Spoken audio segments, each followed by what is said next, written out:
حضرت ابراہیم علیہ السلام، حضرت اسماعیل علیہ السلام اور حضرت ہاجرہ رضی اللہ تعالی عنہ کا واقعہ اسلام کی تاریخ کا نہایت عظیم اور سبق آموز واقعہ ہے، جس سے ہمیں صبر، توکل اور اللہ کی اطاعت کا درس ملتا ہے۔ حضرت ہاجرہ اور وادی مکہ۔ اللہ کے حکم سے حضرت ابراہیم علیہ السلام اپنی اہلیہ حضرت ہاجرہ علیہ السلام اور ننھے بیٹے حضرت اسماعیل علیہ السلام کو ایک سنسان وادی مکہ میں چھوڑ آئے، جہاں نہ پانی تھا اور نہ کوئی انسان۔ جاتے وقت حضرت ہاجرہ نے پوچھا، کیا یہ اللہ کا حکم ہے؟ جب حضرت ابراہیم علیہ السلام نے اس بات میں جواب دیا تو انہوں نے پورے یقین سے کہا، پھر اللہ ہمیں ضائع نہیں کرے گا۔ آب زمزم کا معجزہ۔ جب پانی ختم ہو گیا تو حضرت ہاجرہ اپنے بیٹے کی پیاس سے بے چین ہو گئیں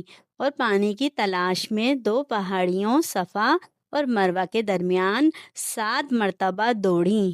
یہ وہی عمل ہے جو آج بھی حج اور عمرے میں سعی کہلاتا ہے۔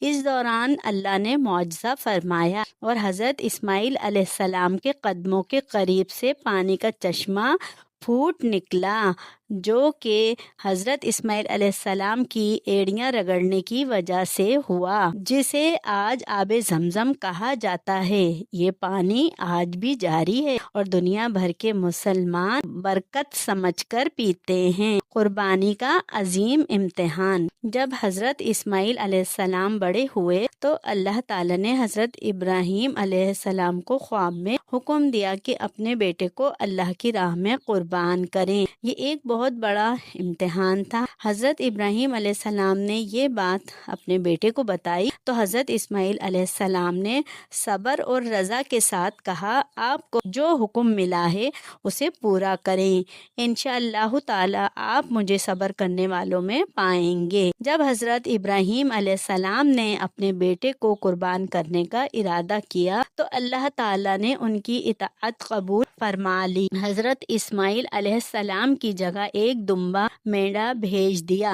یوں یہ عظیم قربانی اللہ کے ہاں مقبول ہوئی۔ یہ واقعہ ہمیں سکھاتا ہے کہ اللہ پر کامل بھروسہ، توکل، ہر حال میں صبر، اللہ کے حکم کے سامنے سر تسلیم خم کرنا، ایثار اور قربانی کا جذبہ، یہی وجہ ہے کہ مسلمان ہر سال عید الاضحیٰ پر اس سنت کو زندہ کرتے ہیں اور اللہ کی رضا کے لیے قربانی پیش کرتے ہیں۔ سبحان اللہ۔